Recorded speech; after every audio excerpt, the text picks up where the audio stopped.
Welcome back to the channel and thanks for watching. We are starting off in South Dakota. I'm joined with my friend Corey, and we are continuing the journey to fulfill his epic goal of visiting all 50 states and 50 countries by the time he is 50. So we're here at the Wounded Knee Massacre site, and check it out and see what this is about. Hey, friends, thanks for joining us on another adventure where each new day is the day we make. This memorial is at the site of the Wounded Knee Massacre, and it includes a monument, the massacre area, and the grave sites of the victims. Wounded Knee was declared a U.S. National Historic Landmark in 1965.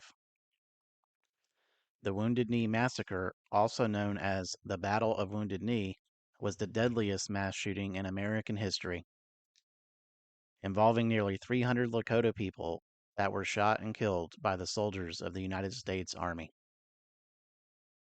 The graves of the victims of the Wounded Knee Massacre are marked by a monument erected in 1903 by the descendants of the deceased. The monument includes a list of the victims and an inscription that commemorates the massacre. So behind me is where they buried the 350 tribespeople. The Army buried them there untraditionally. And surrounding the center grave site is the graves of some of the ancestors of the original massacre.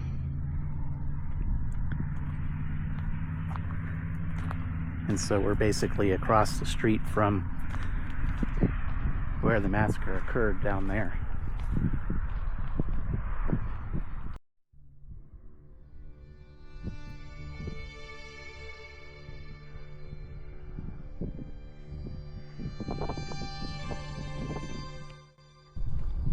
Just down the hill here is the old museum, but when the owner died in 2019, the tribe condemned it because the roof was getting in disrepair and dangerous. So here it sits. One of the hardest things I come across on my travels is just the variety of people that I see that are in need of things, and just you know, their lives are, you know, just really tough. And I just talked to an Oglala person up here at the cemetery, and he's 17 and his family's in Oregon, but he's staying here with his grandmother and to help her out, which is fantastic. It's such a great thing to see. He has 7 sisters, and I was like, man, that's got to be tough being the only boy, you know, with 7 sisters. But yeah, he said they planted a garden with corn and squash and bunch of different things, but the grasshoppers pretty much tore it up and didn't leave them with much of anything at all. And it's just a sad situation I come across. Is just these stories that pull on your heart, and wish there was more that you could do. But I think the key is that we help each other locally. You know, we need to band together, everybody, and help each other locally. Is where our power and our strength to do anything is, ultimately. We'll see where we're heading next. After visiting Wounded Knee, we made our way back to the grasslands, an area near the Badlands Wilderness, to do some exploring and find an epic campsite for later tonight.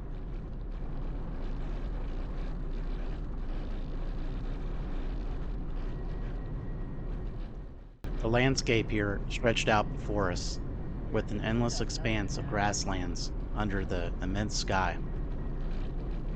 There was a feeling of total freedom as we took to the wide open grasslands with its rolling hills, where the horizon seemed to go on forever, with dramatic rock formations off in the distance. The grasslands had a stark beauty all their own.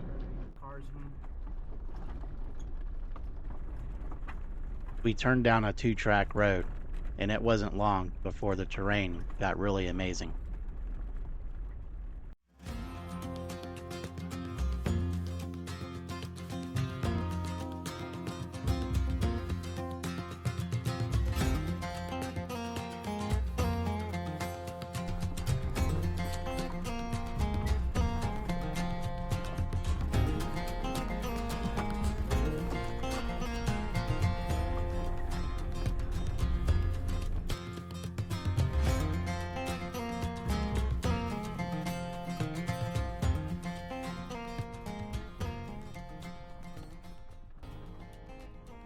This was the first time Corey has taken a long overlanding journey with me, and I really think he was beginning to like just being out here in these places with the solitude, the camping, the hiking, and making great camp meals.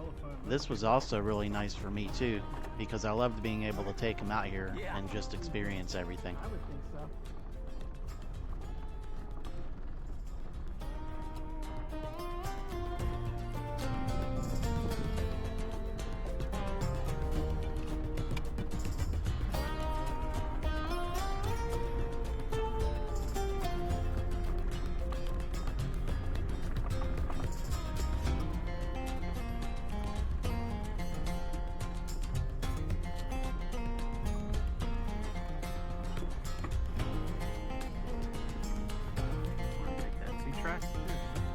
I was taking a look at the map and decided to take this 2-track road because the terrain looked interesting and some potential areas to camp were there. Look at the top of the map here. It looks more impressive this way.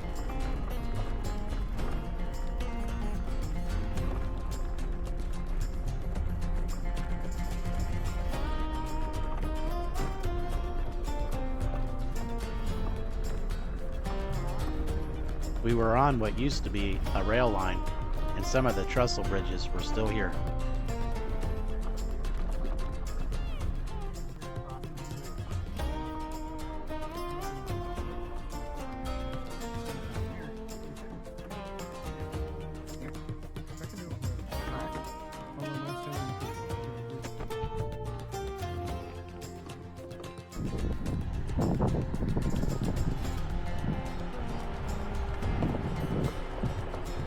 Before crossing, we got out to inspect the bridge and make sure it was safe to get across.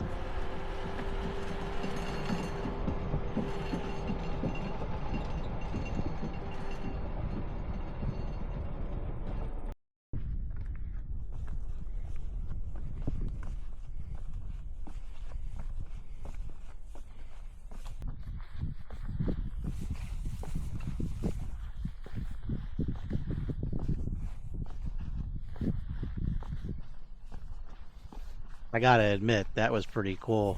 I had never driven across one of those before. It was definitely a unique experience.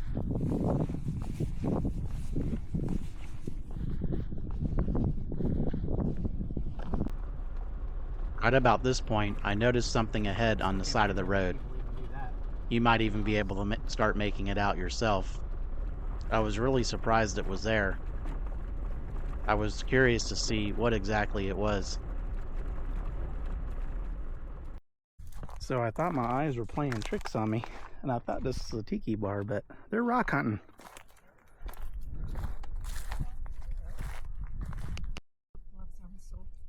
So do you guys have like a rock shop, or? This is a hobby, huh? We had stumbled across a couple that was staying nearby in their RV and took their side-by-side here to just rock hunt for the day.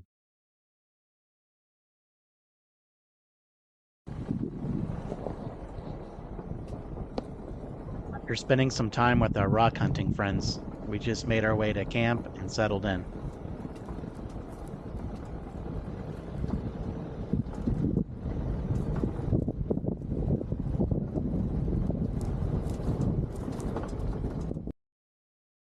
We found a perfect spot bordering the Badlands Wilderness that we would be visiting tomorrow. So what's for dinner tonight? We are having some hatch pepper with Parmesan, Romano, and Asiago designer grilled cheese on Ezekiel bread with a thin slice of tomato. And then we're going to have pepperoni, cheese, and ghee, broccoli, and cauliflower on the side. Courtesy of Dirty Sally's. Dirty Sally. Cheeses are so good. And then check out this view right behind Corey. I mean, we're right outside the boundary of Badlands National Park. I'm having such a terrible time remembering where we are because we're in so many places. I mean, we covered a lot of ground today. We went to Red Shirt Canyon. Then we went to Wounded Knee. Checked out the site of Wounded Knee and the battlefield. We're gonna get to cooking because Corey hungry. So we'll check in a bit. In here, came together nice. Lost one little piece of cheese. Maybe a hatch pepper that's underneath there. Starting to look good.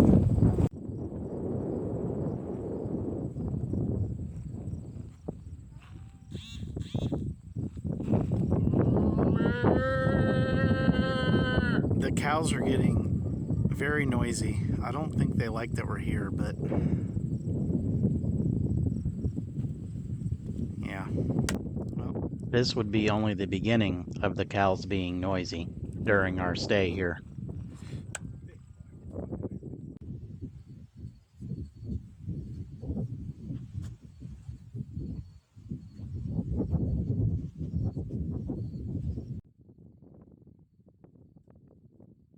We did a lot of exploring today.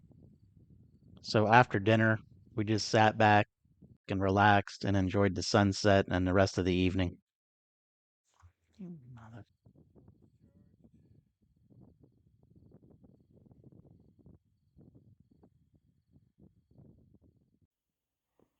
The next morning, we woke to a very nice sunrise and an unexpected surprise.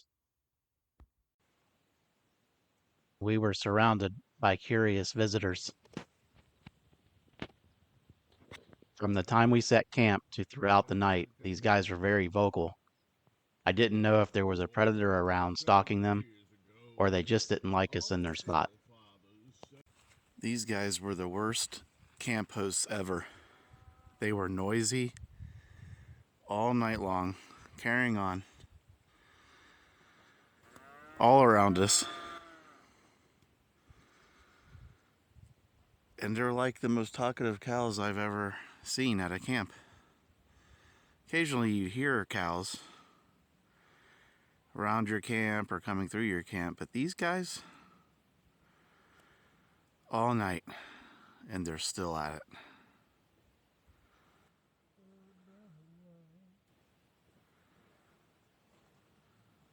They're quiet now.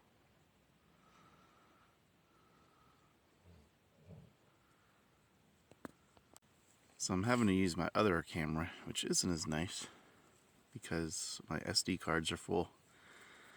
Hopefully the color of the sunrise is coming out. The cows got us up early enough to witness this.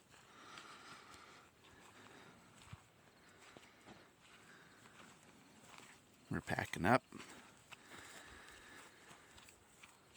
But we had to stop and look at the sunrise.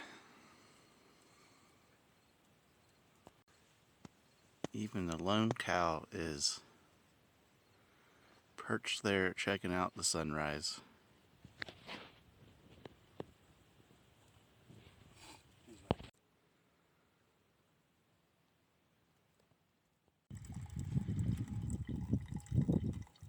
Making some coffee this morning, of course, and watching the sunrise.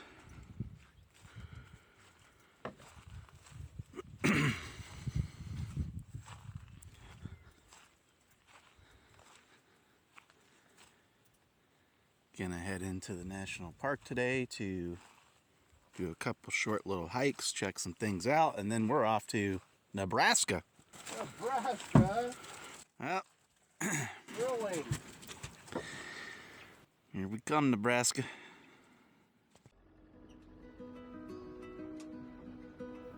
With coffee made and camp packed up, we started making our way to the Badlands Wilderness area.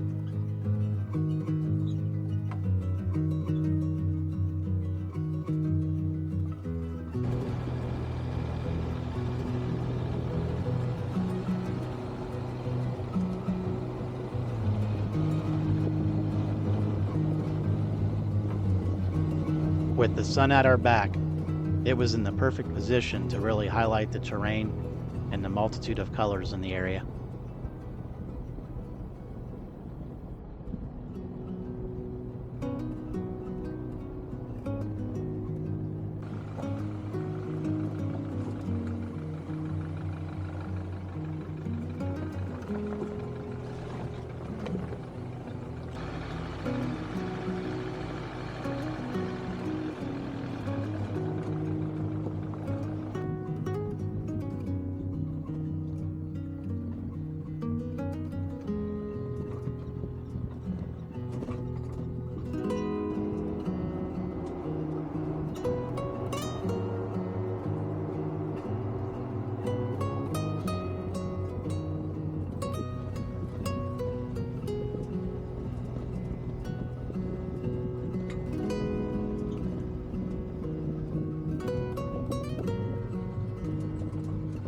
There is such a feeling of freedom out here because of the vast open landscape, the golden grasslands, the rolling hills, and the horizon that just seems to go on forever.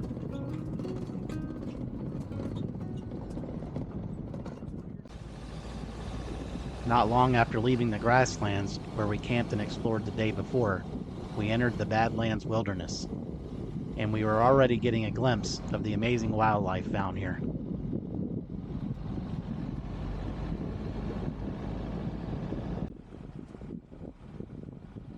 We even got to see the bighorn sheep. And come through some beautiful terrain. We've seen 2 bighorn sheep already, a couple buffalo, and I haven't even finished my coffee. We found an area of interest and decided to get out of the rig and stretch our legs and hike into an area that looked promising. And boy, were we really glad we did.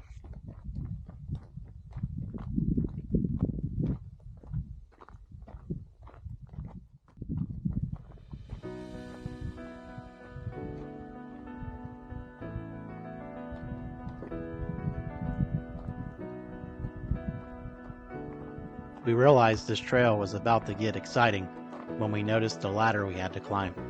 That must be the notch.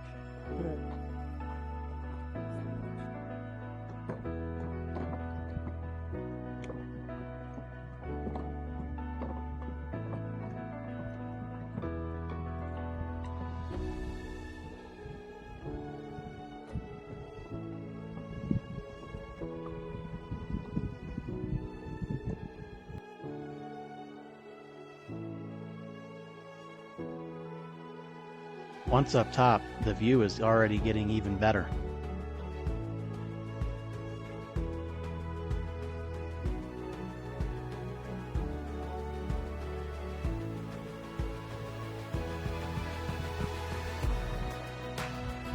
After the ladder, the trail narrowed significantly and got a little more unforgiving.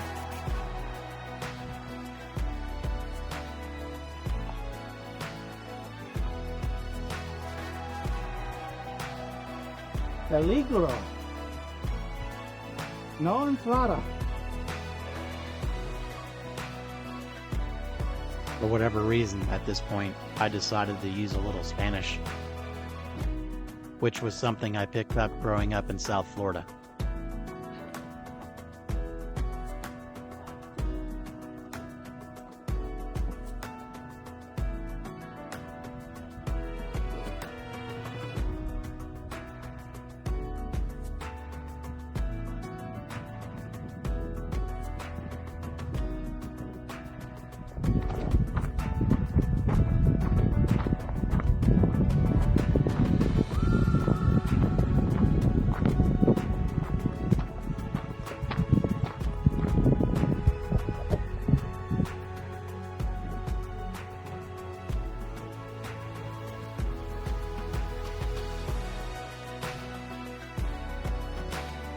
The sun at this point was just starting to crest over the canyon walls, and it lit up the terrain. The shadows it created really highlighted the ruggedness of this area we were in.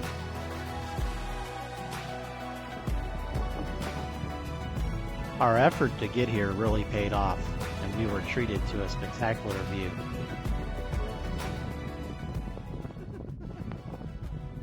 It is believed that approximately 38 million years ago, the Badlands Wilderness area was a marshy jungle with animals such as saber-toothed cats, small camels, and even giant turtles. Over time, their bones were buried by volcanic ash and in mud washed down from the Black Hills where we visited before venturing here. Today, this area is a mixed grass prairie where bison, bighorn sheep, prairie dogs, and black-footed ferrets live.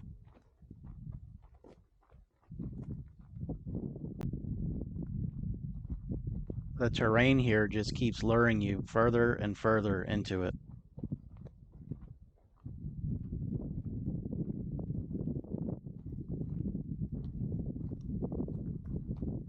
The sun at this point was just starting to crest over the canyon walls, and it lit up the terrain, and the shadows it created really highlighted the ruggedness of this area we were in.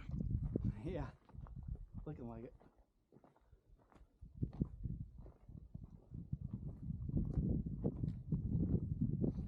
With an erosion rate of 1 inch per year, the Badlands are constantly changing due to the elements. Backpacking opportunities abound, offering unrestricted camping in this little used wilderness, where no established trails exist.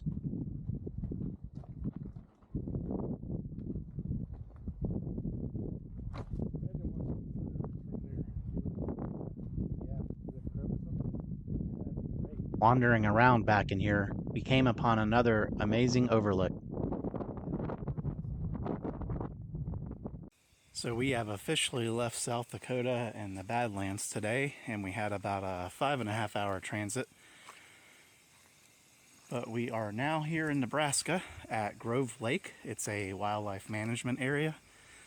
It is I would say, a primitive established campground. There's fire rings, picnic tables, barbecue grills where we're gonna do our steaks tonight.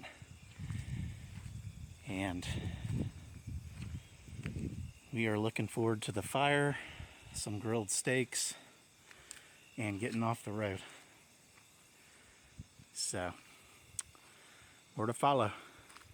Got the green chili, onion, mushroom in the lodge. In the seat of summit, we got the baked beans, bacon.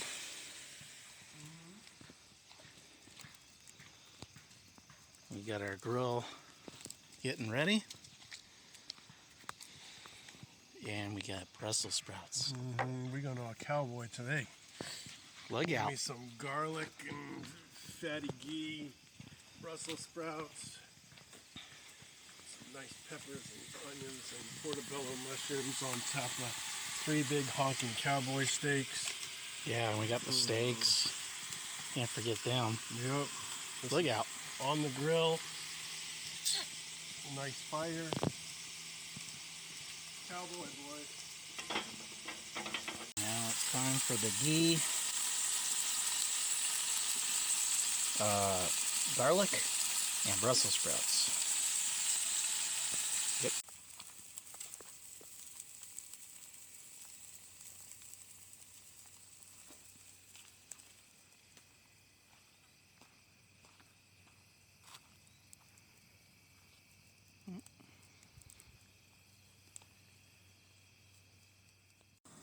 Good morning. Coffee's about ready. Sun is shining.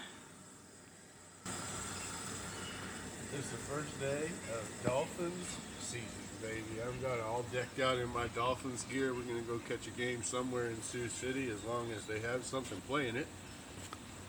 And I'm feeling optimistic. What day are we on? Sunday. But how many days have you been doing this? What has it been? It's like a week and a day. Yeah. Yeah, feeling good. And we're going to wind up in Iowa today, right? Yes, we are. Maybe, I don't know. We'll see. If Iowa exists, they better damn well play the Dolphins game. We had a great fire, great dinner with the steaks, great time on the lake. Unfortunately, we won't be able to go to Ashfall fossil beds because they don't open until 1:30 today. So we're going to be on the road and making way by then, but I will return. We're at Stone State Park in Iowa. Iowa marked the 50th state for Corey, which is a major milestone, and he did it all before he reached 50 like he wanted. But we still had plenty of exploring to do, and this was one of the many stops left.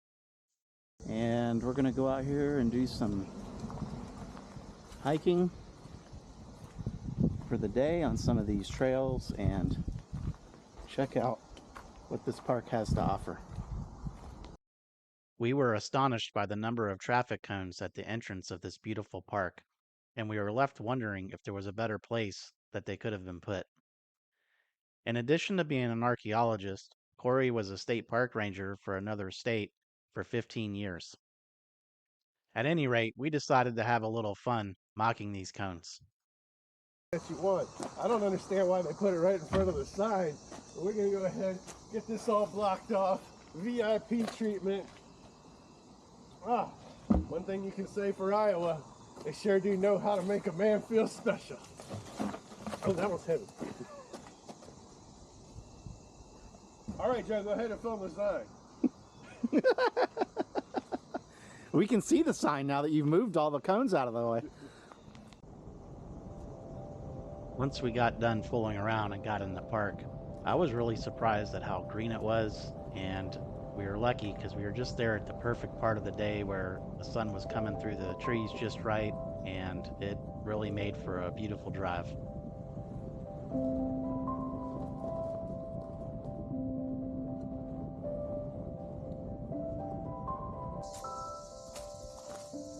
I really like to get out of the rig as much as possible and just really explore the areas that I'm traveling through. And this was a great opportunity to do that once we found this trail.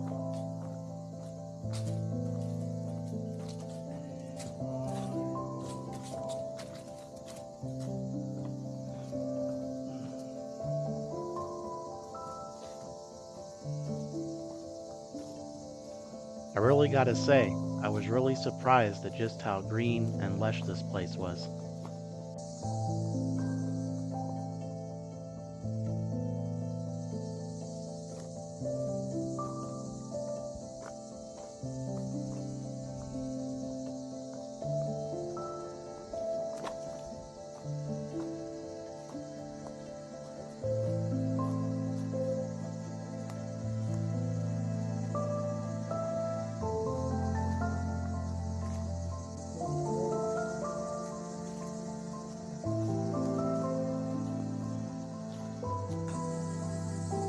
Come to the campground. Really nice grills and things for your cooking pots. Communal fire pit. Stocked with firewood. Score.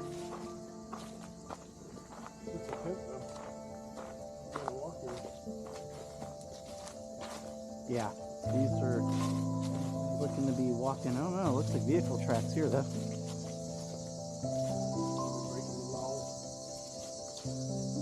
We really enjoyed exploring this park, but we had to get on the trail.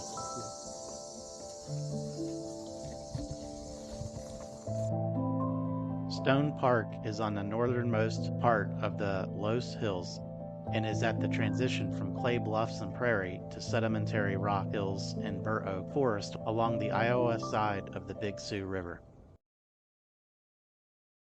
We made our way to the really neat town of Lamars. Lamars is the home of Wells Enterprises, the world's largest producer of ice cream novelties in one location, and so it claims to be the ice cream capital of the world. We are in Lamars, Iowa, which is also known as the ice cream capital of the world. And we have a blue bunny visitor center and parlor that we're gonna go check out. I think there's like 2 ice cream parlors that are right next to each other.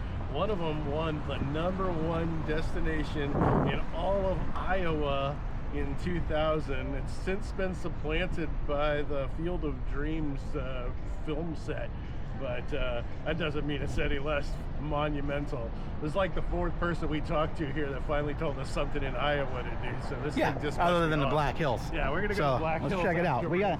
We even got the walk symbol. Yep. Let's walk on over here and see what kind of ice cream they had. It's a nice little downtown area. It's been, you can tell a lot of restoration work has been done here to re-beautify this area and reinvigorate it. And it looks like we're approaching the Blue Bunny. Yeah, but I don't even know, like, right? I don't even know if this is the one that won the award though. Well, because they had a different name. I mean, look, they have all, right? they even have all the different ice cream cones. There's one across the street, Yep. you know? This is the Blue Bunny. All right.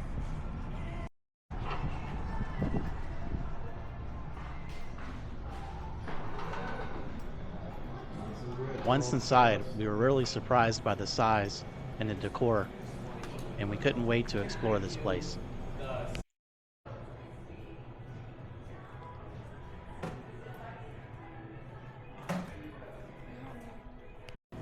So my stepfather always had this saying, he's like, well, that's why Baskin-Robbins has 32 flavors. Well, not to be outdone, they have 46 flavors here, and you can try as many as you want. Let's check them out. There were so many options to choose from here that we decided to head upstairs and check it out while we weighed our options.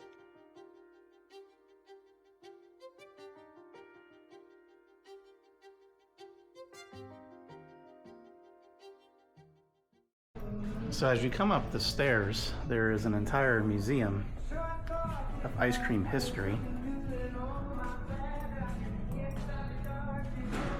And it's pretty substantial.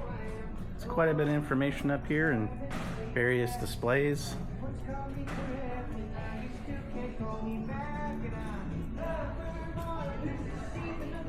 You can come up here after getting your ice cream and get a good view of the downtown area as you sit and enjoy.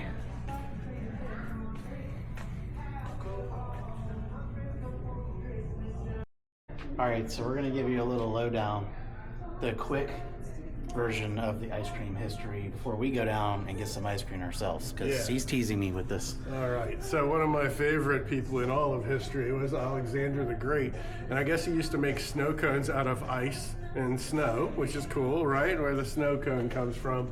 And then we get into the emperors of the Tang Dynasty, about 600 to 900, and they used to eat something like ice cream. I'm not sure what that means, all right? We move into some sherbet here, and Marco Polo apparently brings sherbet back. Thanks for that, Marco Polo. You're kind of cool, not just the pool game. So that was awesome. But here's where it really gets into it. So this guy, Antonio Latini, in the 1600s, he's a chef in Italy, and he invents the first ice cream. I don't know when it was switched over to gelato, but this explains a lot, because like I hardly ever eat ice cream, but when I'm in Italy, I eat like 3 gelatos a day or whatever. So go Italy. We're going to see how Blue Bunny does with it. And in Iowa. Yeah, in Iowa, you know. It's a French city in Iowa called Le Mars. So I don't know where the French came into ice cream. Maybe they tell us in one of these other ones. And if you have little ones with you, they have quite the section for these guys. Up here, there's touch screens and different things that they can activate and learn about ice cream, and so that's pretty cool. Time to check out the theater they have here. Yeah, we're going to watch the story of Wells, and we don't know what that has to do with Lamar's or ice cream at this point, but we'll find out. And friendly service the Wells family provided. And it wasn't long before and began selling ice cream in Le Mars and nearby Sioux City. What? Fred and Harry loved seeing the smiles on customers' faces when their ice cream was being served. And serving up a lot of ice cream is Unless it just was bought by Blue Bunny or something. The family. And what did you decide? I'm gonna do a double dip. Thank I'm you. gonna do it with In a dish? in a bowl or whatever. A double dip. Yep. I'm gonna do it with the chocolate brown. Okay. And then the cherry chocolate. All right, after some tough choices, I went with the huckleberry, and you went with like the smorgasbord, right? Oh yeah, well I only got 2 flavors. Okay. I got the black cherry chocolate, and then I got a chocolate with chocolate fudge down in it that's really good. And it's already melting, so I'm gonna dig in.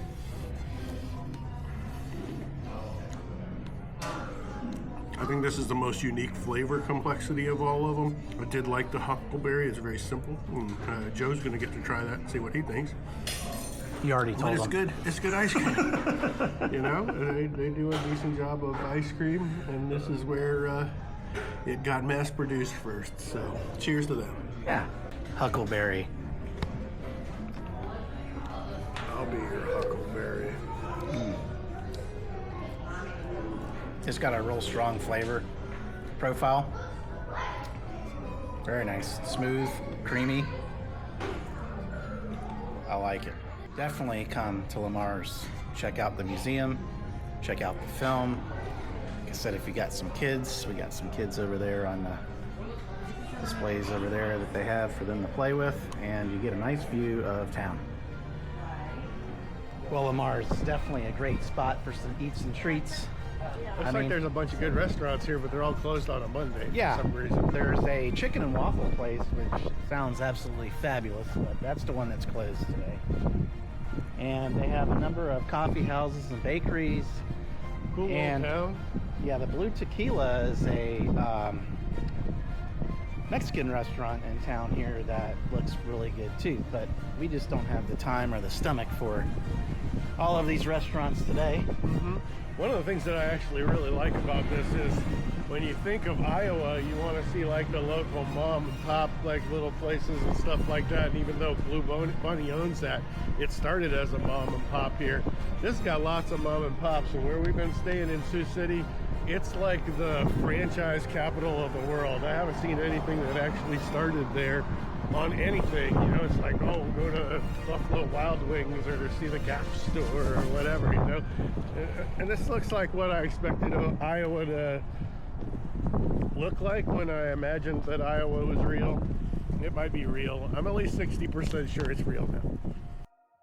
While we debated if Iowa was real, we walked around the downtown area and explored a little bit. The town, as you walk through, is littered with these ice cream cones and ice cream sundae statues, which is pretty cool. Kind of making our way down to the actual factory for Blue Bunny, which is a 12-story high factory, which is pretty large. A quick Google search, it was like one slightly bigger in China, and in by volume is one in Washington State. So this hail says one in the top. Well, we found an ice cream. Well, that's I don't know. That's only 6 stories, like you said, Yeah. not 12. Not 12. Where is that? We're gonna find out. We ultimately determined that the 12-story building we were looking for was in another part of town. So we made our way back to the rig to go find it. We ultimately found it, but the bad news is I completely screwed up the shot and didn't capture it at all. With all of the exploring today, we worked up a thirst, and we wound up at Brew City Brewing in Lamar's, Iowa.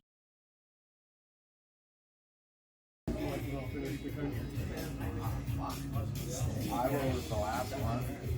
Yep. This place was totally worth the stop. Great beer, cool people. It's just the kind of place I like to find when I'm traveling.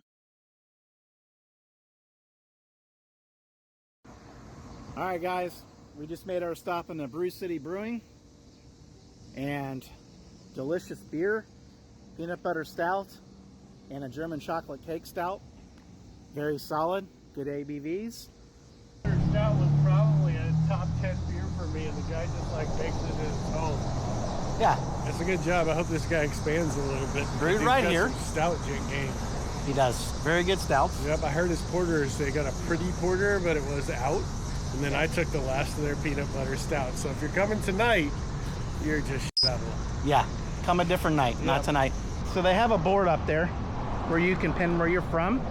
And Corey was the first one from Vero Beach, Yep. and I was the first one from Miami. So it's always great to be first. We'll see you next time. Hey everyone, want to get even more involved with our community and support what we do? Join us on Patreon. You'll get access to exclusive content like behind the scenes footage, early access to videos, members only live streams, and a chance to connect with us directly. Plus, your support helps us to continue to create the content you love.